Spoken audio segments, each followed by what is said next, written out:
미국 교회에서 영향을 미치고 있는 분이 몇 분 계시는데 그 중에 한 분이 여기 남가주에서 목회하시는 릭 워렌 목사님입니다. 이분은 이제 남가주에서 개척을 해서 교회를 크게 부흥을 시키고 이제 교계뿐만 아니라 미국 사회에 영향을 미치고 뿐만 아니라 그 교회가 이 선교팀을 만들어서 한 나라를 빌드업 시켜주는 그러한 프로젝트로 진행합니다. 그러니까 한 국가에 영향을 미치는 어떤 그러한 그 일들을 하고 있는 귀한 분입니다. 이분이 이제 어떤 잡지와 기독교 잡지와 인터뷰를 했는데 그 내용이 아주 감동적이었습니다. 이 릭 워렌 목사님은 어릴 적부터 병을 앓았다고 합니다.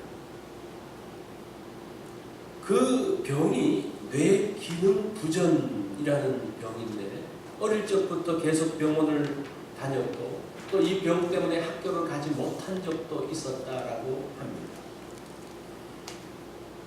사람의 뇌에는 아드레날린이라는 이 호르몬이 분비되어진다고 합니다. 이 아드레날린 호르몬은 우리에게 열정을 불러일으키고 조심성을 갖게 하고 또 어떤 필요할 때의 에너지를 공급하는 그러한 호르몬이라고 합니다. 그런데 릭 워렌 목사님은 이 호르몬이 이렇게 나올 때에 이 뇌에서 비정상적인 반응을 한다는 겁니다. 그래가지고 현기증이 나기도 하고 시력이 갑자기 떨어지면서 앞을 보지 못하기도 하고 두통이 심하기도 하고 또 때로는 큰 공포증 가운데 휩싸이기도 한다라는 겁니다. 자, 이런 일이 있으면 정상적으로 일하기가 참 쉽지가 않습니다. 그런데 이분은 많은 대중 앞에서 서잖아요. 매일 주일날 설교를 4번씩이나 한다는 겁니다. 설교하러 들어가기 전에 중보기도팀에게 기도 부탁을 합니다. 자신이 잘 감당할 수 있도록. 그러면서 단에 올라가서도 이런 기도를 한다고 합니다. 하나님, 이 시간을 잘 견딜 수 있도록 해주십시오. 연약한 그릇을 사용해 주십시오. 나의 약함 속에서 하나님의 능력이 나타날 수 있도록 도와주십시오. 라는 기도를 하면서 지금까지 34년 동안 이 교회를 개척하고 난 다음에 34년 동안 목회 사역을 감당해 왔다라는 것. 자, 믿음이라는 것은 우리가 어떤 큰 시련과 핍박과 어려움 가운데서만 필요한 것이 아니라 이러한 내적인 어려움 가운데서도 필요한 것이 믿음이라는 것. 지금까지 그 워렌 목사님은 믿음으로써 이 일들을 감당했던 것을 봅니다. 우리가 지난주까지 히브리서 11장에서 많은 믿음의 선배들을 보았습니다. 그들이 많은 어려움과 박해와 고난 가운데서 믿음으로 지켰던, 믿음으로 승리했던 사람들. 근데 오늘날은 그런 박해가 없잖아요. 오늘날은 그런 어려움이 없잖아요. 그런 외부적인 그런 힘든 일들이 없지 않습니까? 그렇지만 그런 외부적인 것들은 없지만 우리의 내부 가운데서, 우리의 내면 가운데서 끝없는 회의와 도전이 일어나고 있는 것을 봅니다. 삶의 어려움 때문에 믿음을 버린 사람들이 있습니다. 병의 오랜 고통 가운데서 정말 이 믿음이 무엇인가라고 회의하는 사람이 있습니다. 경제적인 어려움 속에서, 사람의 관계의 어려움 가운데서 얼마나 우리의 믿음은 도전받고 시험받고 고난 가운데 있는지를 알 수 있습니다. 자, 이런 내적인 갈등은 외부적인 박해 못지않게 우리를 힘들게 만든다는 것. 그 가운데서 우리가 믿음이 필요하다는 것. 사실 오늘날 성도들에게 더 필요한 부분들은 외적인 부분보다는 이런 내적인 갈등, 도전 가운데서 믿음을 지키는 것이 더 어려울 것입니다. 이런 다양한 믿음의 도전 앞에서 히브리서 기자는 말합니다. 12장 1절에 보면 이러므로 우리에게 구름같이 둘러싼 허다한 증인들이 있으니. 자, 이것은 마치 운동장에서 경기하는 모습을 보여주고 있죠. 많은 관중들이 있습니다. 우리의 믿음의 선배들이 그 하늘에서 우리가 경기하는 것을 보고 있는 그러한 장면입니다. 우리가 경기할 때 응원하고 있습니다. 믿음 가운데 담대함을 지키라고 이야기를 합니다. 환난과 핍박 가운데서도 그 가운데서도 좌절하지 말라고 이야기를 합니다. 그 내면의 어려움 가운데서도 낙심하지 말고 일어나라고 이야기를 합니다. 자, 이 모습을 보면요, 그리스도인이 한 가족이라는 그런 생각이 듭니다. 한 가족. 예수 안에서 온 세계 교회들은 다 한 가족이죠. 뿐만 아니라 이것은 믿음의 선배들까지 이어진 전 세대를 걸쳐서 이미 천국 가 있는 성도들까지 우리가 한 가족이라는 그런 느낌을 가져. 그렇기 때문에 우리를 응원합니다. 우리가 아이들이 어릴 적에 뭐 축구하고 뭐 야구하고 농구하면 다 엄마 아빠 뭐 형제들이 가서 구경하잖아요. 그죠? 그건 뭐 운동 경기가 재밌어서 구경할까요? 그냥 자기 아이가 뛰니까 재밌는 거예요. 그죠? 신나는 거예요. 공 한 번만 터치하는 것도 그걸 보면서 환호성을 울리는 거. 지금 그런 장면이 나타나고 있지 않습니까? 우리의 그 모습들, 우리가 이렇게 행동하고 저렇게 행동할 때마다 그것을 즐거워하고, 비록 멋있는 모습은 아니지만 그래도 그 자체만으로도 응원하고 격려하는 그러한 모습들이 우리가 한 믿음의 형제여 가족이라는 것을 보여주고 있습니다. 우리가 하나님의 사람으로 힘든 가운데서도 믿음을 지켜야 되는 이유가 여기에 있습니다. 이것은 당시 어려운 환난 가운데 있는 사람에게뿐만 아니라 오늘날 우리들에게도 다양한 시련과 유혹 가운데 있는 사람들에게도 주시는 말씀입니다. 자, 그런 믿음의 시험 가운데 있는 사람들에게 주시는 말씀이 오늘 두 가지. 그게 무엇인가? 하나는 예수를 바라보라. 또 하나는 예수를 생각하라. 한번 다 같이 이야기해 볼까요? 예수를 바라보라. 예수를 생각하라. 오늘 그게 본문의 구조예요. 예수를 바라보라. 예수를 생각하라. 어떤 예수? 그게 2절에 나와요. 그는 그 앞에 있는 기쁨을 위하여 십자가를 참으사 부끄러움을 개의치 아니하시더니 하나님의 보좌 우편에 앉으셨느니라. 고난 받으시고 십자가의 수치를 참으신 그리스도. 그래서 그 아픔 앞에 있는 기쁨을 보면서 하늘의 보좌에 앉아 계신 예수 그리스도, 그분을 바라보라. 그분을 생각하라. 이것이 오늘 본문의 내용입니다. 자, 예수님을 바라보라. 예수님을 바라본다는 게 뭘까요? 예수님을 이렇게 바라본다. 이게 뭘까? 그건 목표를 이야기해요. 목표. 우리가 어떤 것을 향해서 달려갈 때 우리의 목표가 어딨냐? 예수님을 바라보는 게 목표라는 거예요. 우리가 그 운동 경기할 때 뛰는 거를 보잖아요. 뛸 때 중요한 게 빠른 것보다 더 중요한 게 있습니다. 그게 뭔지 아세요?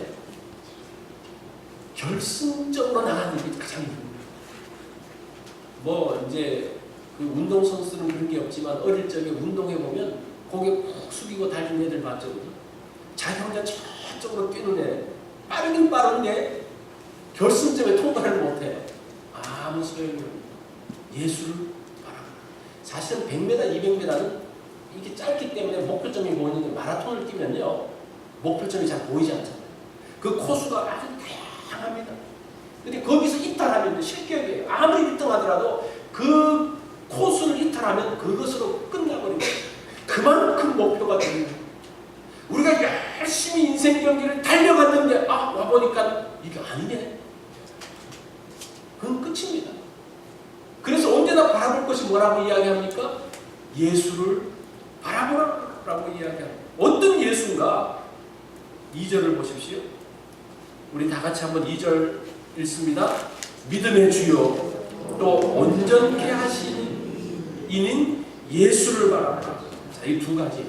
믿음의 주요, 온전케 하시는 이. 여기서 믿음의 주, 이 주라는 단어가 사실 번역이 조금 모호한데, 이 주라는 단어는 주인이라는 뜻이 아니고 아르케곤, 창시자 이런 뜻이에요. 창설자, 시작하신 분 이런 뜻입니다. 우리가 바라봐야 될 예수님은 누군가? 믿음을 창설하시는, 믿음을 만드신 분이라는 겁니다. 그 달려가면 자동적으로 뭐가 된다는 겁니까? 믿음을 따라서 나가게 된다. 두 번째는 온전케 하시는 일. 여기서 온전케 하시는 일을 또 어떻게 오해하는 말이 예수님은 우리를 온전케 하시는 분이다라고 생각하는데 그런 말이 아니에요. 예수님은 온전하게 믿음을 지켰다라는 그런 뜻이에요. 이상하죠?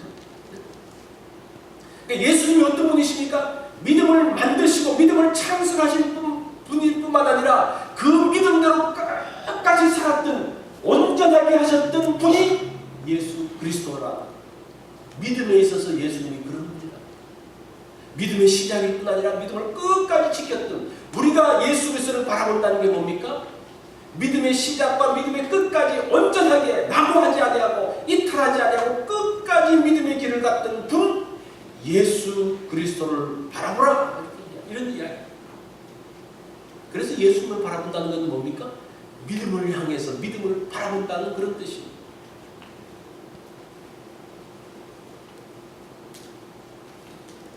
자, 우리가 경주를 할 때 목표점을 하는 게 중요하다고 했어요. 그리고 경주를 할 때 또 중요한 게 있어요. 여기 1절에 보니까 모든 무거운 것과 얽매기 쉬운 죄를 벗어버리고, 자, 운동 경기할 때 무거운 것을 벗어버려야 돼요. 이 무겁다라는 단어, 이 단어를 보니까 재밌어요.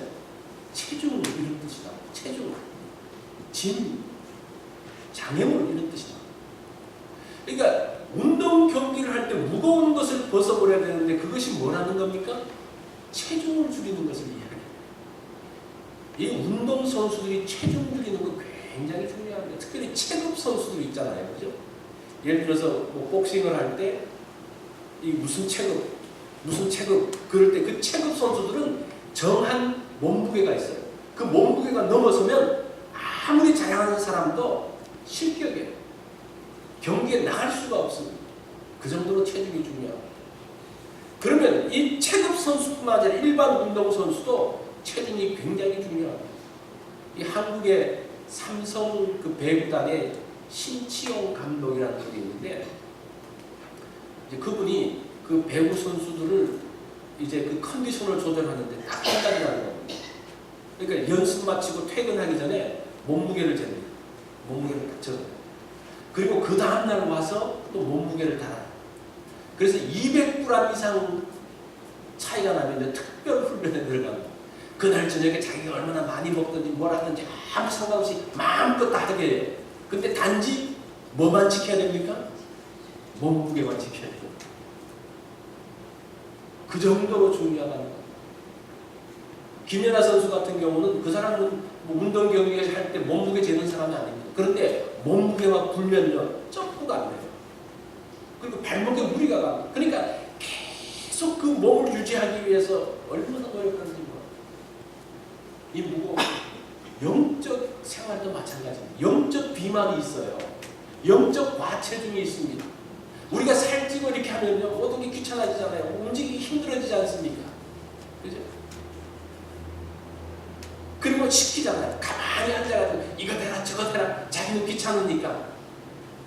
어떤 그런 현상이 나타나면 아 나도 영적 과체중에 걸려왔구나 이런 생각들을 하면, 그리고 이 체중 관리는 운동만으로 안 됩니다. 음식을 조절을 해요. 우리가 영적도 마찬가지예요. 정말 절제하지 않으면요 영적 과체중에 걸려요. 보지 말아야 될 것을 보지 말아야 돼요. 하지 말아야 될 것을 하지 말아야 돼요. 그러한 영적 다이어트를 하지 않으면 이 몸무게가 쪄가지고 감당할 수가 없습니다. 자, 이 모든 무거운 것을 벗어버리고, 제가 체중에 대한 이야기만 했는데 뭐 얼마든지 더 많은 것들을 할 수 있지만 여기까지만 이야기하겠습니다. 벗어버리고, 그 다음에 얽매이기 쉬운 죄를 벗어버리라고 이야기합니다. 이 얽매인다라는 단어를 보니까요 주위에 위치한 주변에 있는 것 그런 뜻이다.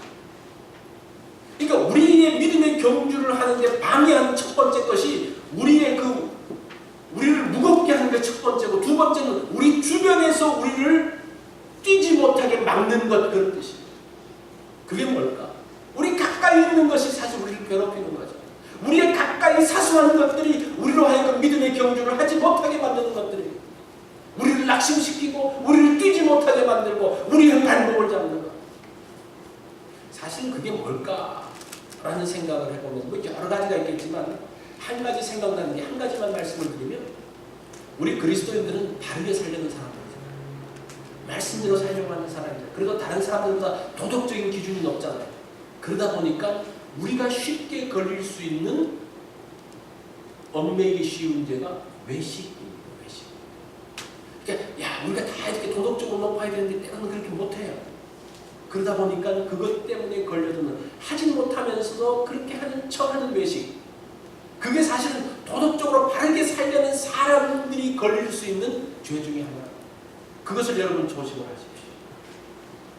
제가 그거 하나만 적용을 하겠습니다. 자, 그러면서 두 번째로 생각할 것은 예수를 생각하라. 예수를 바라보라. 또 하나는 예수를 생각하라. 예수를 바라보는 것과 생각하는 것이 어떻게 다를까요? 바라보는 것은 목표라면 생각하는 것은 과정입니다. 과정. 생각하는 것은 신앙의 기준 원리를 말한다고 할 수 있어요. 인생의 과정에서 늘 생각해야 될 것이 뭡니까? 야, 내가 지금 잘하고 있나? 내가 지금 바로 가고 있나? 내가 혹시 잘못하진 않을까? 우리가 인생의 길을 가다 보면 어떤 일들을 하다 보면 사람들을 만나다 보면 야, 내가 이게 하는 것이 옳은가? 그런가? 이게 참 정확하지 않을 때가 있어요. 그때 생각해야 될 것이 누구라는 겁니까? 예수님이 생각. 예수님은 이것을 하셨을까? 이렇게 하는 것이 예수님께서 기뻐하실까? 이게 예수님 생각. 우리가 목표점만 보면서 달릴 수 있는 게 아니에요. 목표점이 있지만 그 마라톤 경기처럼 다양한 과정들이 있습니다. 그 과정들에서 넘어지지 않고 실족하지 않게 하기 위해서는, 잘못된 길로 가지 않게 하기 위해서는 늘 예수를 생각하라고 이야기를 합니다. 예수를 생각하라. 그런데 예수님을 생각하지 못하게 하는 것 두 가지가 또 있다. 그 두 가지가 무엇인가니? 3절에 보니까 피곤하여 낙심하지 않기 위하여. 이 두 가지, 피곤한 것과 낙심하는 것. 이 피곤하다는 것은 컨디션 조절에 실패하면 피곤합니다. 이 잠을 못 자면 피곤해져요. 너무 힘든 일들을 하면 피곤해집니다. 그러면 좋은 경기를 할 수 없습니다. 이건 외적인 요인입니다. 낙심한다는 것은 내적인 요인입니다. 컨디션 조절하고는 상관이 없습니다. 몸 상태하고는 상관이 없어요. 아마 여러분들이 이제 무슨 그 경주에 나가보셨는지 모르지만 이 100m 경주를 하기 위해서 탁 섰는데 바로 옆에 챔피언이 있어요. 이 사람하고는 아무리 해도 이길 수 없어요. 그러면 이 옆에 딱 서 있으면요 어떻게 됩니까? 기가 팍 죽어요. 그러면 실력 발휘가 안 돼요. 이 노래하는 사람도 그렇다더라. 그러니까 이 성가대에 쭉 섰을 때 너무 잘하는 사람이 있으면 난 아무리 목소리 내고 소리가 안 나오는데, 그럼 그 다음부터 더 안 나오는데, 그럴 때 낙심이 되는 거. 이 내적인 요인이죠. 예를 들어서 교회 공사를 할 때 이런 두 가지 시험이 나타날 수가 있습니다. 우리가 이제 센터 모임을 할 때에 오늘 음식 한 가지씩 해오십시오. 파트라 갑니다. 그럼 음식을 다 준비하는데 그 주간에 너무 피곤하고 힘들었어요. 정말 꼼짝하기가 싫어요. 그런데 또 음식을 해가려고 그러니까 얼마나 그러면 힘들어요. 그죠? 가고 싶지 않아요. 그렇게 해서 피곤해서 우리로 하여금 그만두게 하고 싶을 때가 있고, 또 두 번째 낙심한다는 것은 음식을 만들어 갔어요. 아주 기쁜 마음으로 갔는데 같이 음식을 먹는데 다른 사람 음식은 사람들이 막 먹으면서 맛있다 그러고 레시피가 먹고 물어보는데 자기 음식은 젓가락질을 안 해요. 센터장만 와가지고 먹으면서 맛있다 그러는데 아무런 감동이 없어요. 그러면 마음이 어떻게 됩니까? 낙심이 드는 거예요. 다음부터 내가 음식 해가나 봐라. 내가 이게 참여하나 봐라. 그게 낙심입니다. 피곤한 거하고 낙심하는 게 어떻습니까? 좀 다르죠. 피곤하는 것은 육체적으로 힘든 것이고, 낙심한다는 것은 내가 다 돼갔지만 내 마음이 어려워질 때, 그때 누구를 생각하라고 이야기합니까? 예수님을 생각해요. 예수님이 어떤 분이세요? 예수님이 이 땅에서 일하실 때에 어땠습니까? 아무리 복음을 전해서 사람들이 그 복음에 대해서 어떻게 반응합니까? 반응하지 않습니다. 귀신 들린 사람이라고 이야기합니다. 그때 얼마나 그 낙심이 됐겠습니까? 야, 우리는 예수님은 낙심도 안 되고 아무렇지도 않을 거야. 그게 아니고 그 순간순간은 낙심이 되어졌을 것입니다. 보세요. 3년 동안 그렇게 길렀던 제자가 자신을 팔아버렸습니다. 정말 깊은 절망감 가운데 들어가지 않았겠습니까? 그 예수를 생각하는 거예요. 우리가 지금 당하는 그 시험, 낙심하면 아무것도 아니라 그 예수를 기억하면 그 가운데서도 믿음을 지키면서 나아가는 그 예수를 기억하라고 이야기합니다. 우리가 예수님을 기억하면 우리가 다시 한번 힘을 낼 수가 있습니다. 무디가 이런 이야기를 했습니다. 낭만 가운데 사는 사람은 하나님께서 사용하시지 않는다. 왜냐하면 낭만 속에는 믿음이 작동하지 않기 때문이다. 한번 낙심하고 나면 믿음으로 작동하려면 안 돼요. 하기 어렵습니다. 그래서 낙심하지 말라는 것. 낙심의 반대는 믿음입니다. 우리가 사실은 낙심할 일이 얼마나 많습니까? 얼마나 그 일들이 많아요. 좌절할 일들이 얼마나 많습니까? 그런데 우리가 좌절하지 않는 것은 우리가 그것을 낙심을 선택하지 않기 때문에 그래요. 많은 것 가운데서 낙심을 선택하면서 낙심하고 또 낙심하고 또 낙심하면 자기가 그걸 선택하는 거죠. 그러면서 그 가운데 빠져들어가면요, 아무런 믿음의 역사가 나타날 수가 없습니다. 우리가 뭘 해야 됩니까? 낙심하는 것을 선택하지 말아야 된다는 겁니다. 때로는 우리가 봤을 때 낙심이 되어지지만 그래, 그럴 수 있지. 나 요리 못해. 어쩌란 말이야. 그렇게 어떻게 하겠습니까? 그것이 그러한 것들이, 그러한 작은 것들이 우리를 낙심하게 만들지 못하게 하고 우리를 믿음 가운데 들어가지 못하도록 해야 된다는 겁니다. 우리가 어떤 것을 선택하면 나가는 것입니다. 때로는 그것 때문에 기도가 필요할 때도 있어요. 선택하지 않으려고 해도 그 가운데 빠져나오기 어려울 때가 있습니다. 그때 누구를 생각하는 겁니까? 예수를 생각하는. 어떤 교회에서, 이제 큰 교회에서 사람들이 한 1,500명 정도의 사람들이 모였답니다. 그래서 목사님이 이야기합니다. 여러분들이 기독교에 대해서 솔직하게 한번 이야기를 해주십시오. 여러분들의 생각이나 또 반감이나 의심이 있으면 솔직하게 이야기해 주십시오. 그래서 그것을 쓰게 해서 사람들이 씁니다. 그리스도인은 위선적인 사람입니다. 말과 행동이 다릅니다. 목사님은 소명대로 살지 않습니다. 교회가 보니까 별로 나쁜 사람들만 오는 것 같습니다. 참 뜻썼어요. 그거를 이제 보고 이야기합니다. 여러분들이 이렇게 쓰셨습니다. 그 말이 맞습니다. 그리스도인은 위선적이고 또 말과 행동이 다른, 목사도 소명대로 살지 못한 여러 가지 것들 다 인정할 수 있습니다. 그런데 제가 느꼈던 솔직한 것이 무엇인가 하면, 여러분들이 기독교를 생각하면서 어떻게 예수 그리스도에 대한 말씀은 한마디도 없습니까? 이런 이야기를 했어요. 교회 와가지고 다 보는 것들이 사람만 보면서 실망하고 낙심하고, 그러니까 낙심하고 절망할 수밖에 없죠. 죄인들을 보니까 낙심하고 절망하고 그럴 수밖에 없죠. 여기에서 무엇을 봐야 된다는 겁니까? 예수 그리스도로 봐야 된다. 예수 그리스도. 이런 가운데 있는 사람들이 그래도 주님 때문에 이만큼 산다는 것, 예수님 때문에 그래도 이만큼 우리가 신앙생활을 유지하며 산다는 것, 하나님의 역사하심을 본다면 우리가 또 다른 관점들이 생길 것입니다. 이 굉장히 중요한 인사이트입니다. 여러분들이 뭘 묵상하면서 신앙생활을 하셨어요? 뭘 보면서 교회 생활을 하셨어요? 사람을 보면 낙심할 수밖에 없어요. 절망할 수밖에 없어요. 목사를 봐도 실망할 수밖에 없어요. 볼 게 없습니다. 그러나 그 가운데서 예수 그리스도를 볼 때, 예수 그리스도를 바라볼 때, 그래도 그 가운데 소망이 있는 것을 봅니다. 성경은 뭐라고 말씀합니까? 온전케 하시는 예수를 바랍니다. 예수 그리스도가 온전한 삶을 사셨다.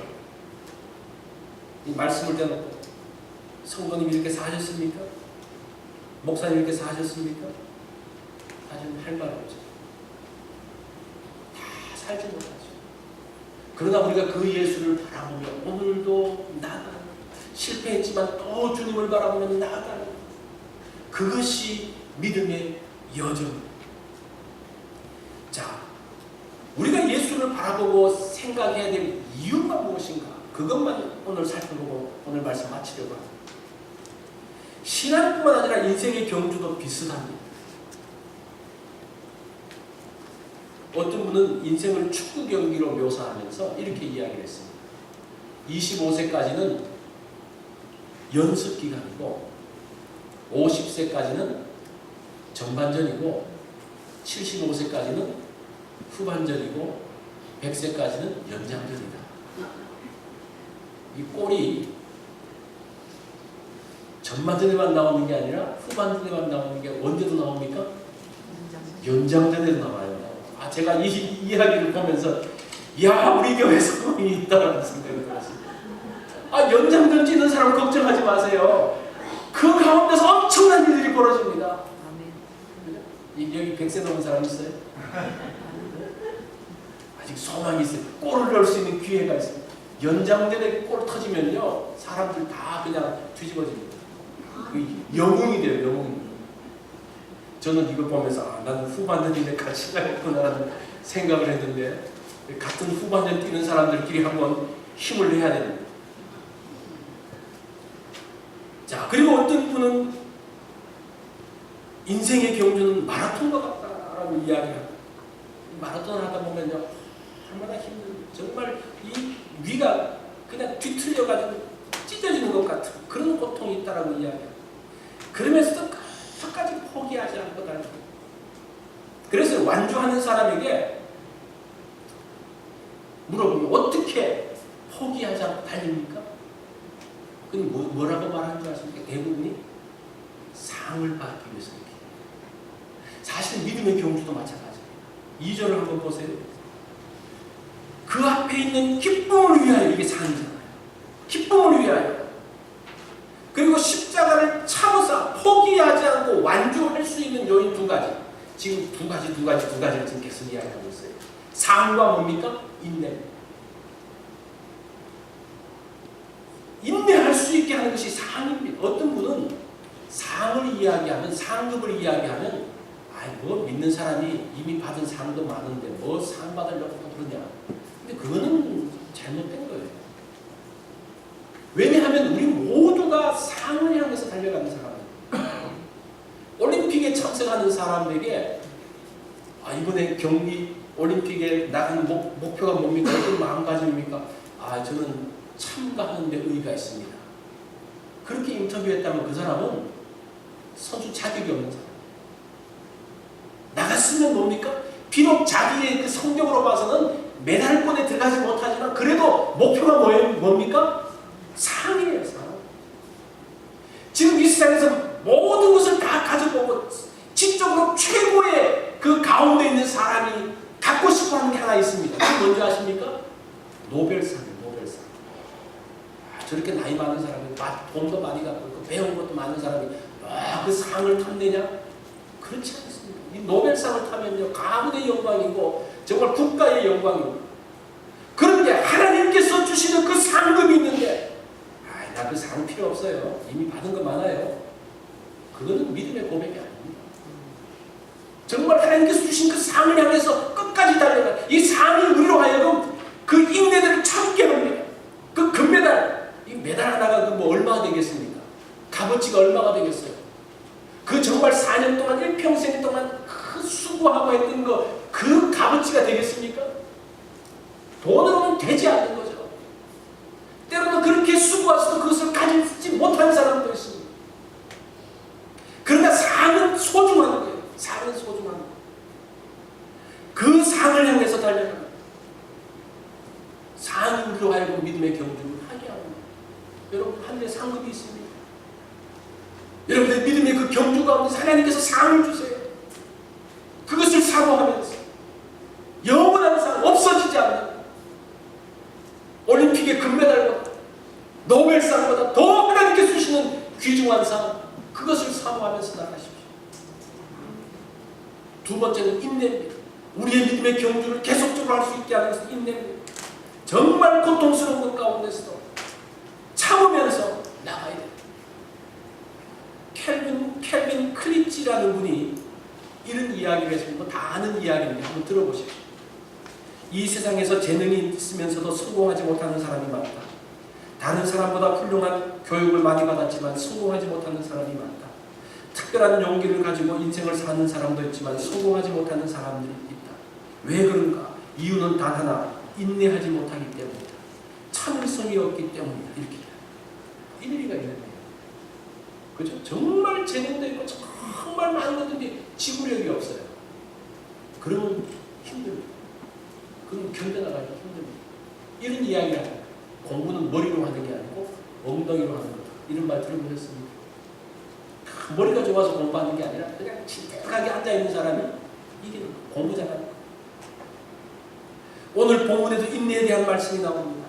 1절, 2절, 3절마다 다 나와요. 1절에 보면 인내로서 이렇게 나오죠. 예수님은 십자가를 참으시고 2절에 그렇게 나옵니다. 3절에는 거역한 일을 참으셨다라고 이야기합니다. 여기서 우리 번역은 인내 참다라는 걸 다르게 번역했지만 헬라어는요 휘포네라는 한 단어를 쓰고 있습니다. 인내, 인내, 인내. 지금 히브리서 11장에 믿음 가운데서 인내하는 사람들의 이야기를 말하고 있어요. 그래서 그 사람들을 바라볼 것, 그 사람들과 함께 허다한 증인이, 그 인내했던 허다한 증인이 우리와 함께 있었던 것을 말하고 있습니다.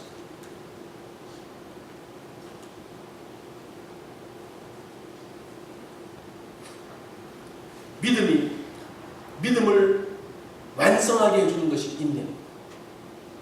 그냥 믿음이 그냥 만들어지는 게 아니라 그것을 완성하게 해주는 것이 인내다. 1981년 플로리다 아토우에서 130세로 이 세상을 떠난 찰스 스미스라는 분이 있습니다. 이분은 흑인으로서 가장 장수했던 분입니다. 그래서 이 사람이 130세 동안 살았으니까 정말 장수하고 복받았다, 잘 살았다라고 생각할지 모르지만 이분이 태어난 것이 1851년 흑인으로 태어난다는 걸 상상을 해보세요. 엄청난 차별 가운데서 살았습니다. 긴 세월 동안 130년 긴 세월은 고통의 전시장과 같았다라고 이분이 이야기를 했습니다. 노예로 태어나 갓난아기 때부터 고통이 시작되었습니다. 미국의 남부와 서부를 다 헤매며 매맞고 모욕당하고 굶주리고 병들고 죽을 고비를 20번이나 더 넘겼다라고 이야기합니다. 이 사람이 한때는 서부의 유명한 촌잡이 제시 제임스의 그 마구간에서 일을 했다라고 합니다. 우리가 보기에는 130세 장수했다 그러지만 그 세월 자체가 고난이었습니다. 이분이 이제 죽기 전에 이분을 이제 실망했던 스티븐슨 목사님에게 앞에서 이런 기도를 했다고 합니다. 하나님, 내가 흑인으로 태어났음을 감사합니다. 노예의 신분으로 이었음도 감사합니다. 매맞고 모욕당한 것도 감사합니다. 고통스러운 노예 생활도 감사합니다.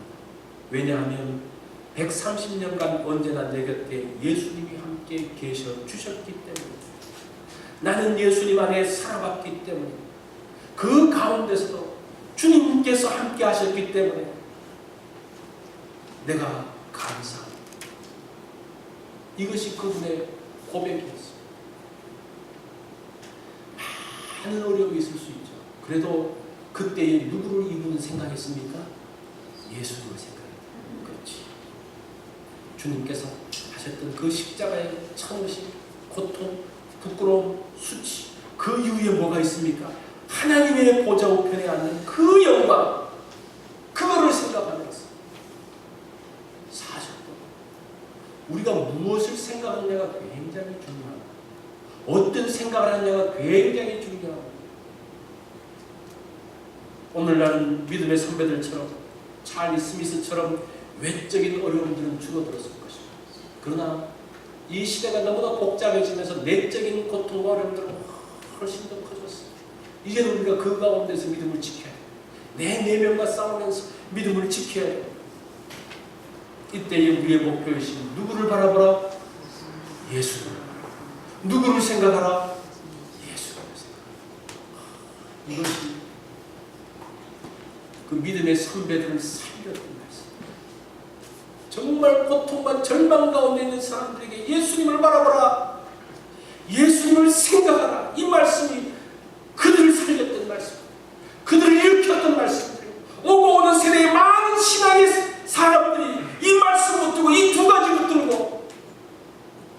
승리했다는 사실을 기억하십시오.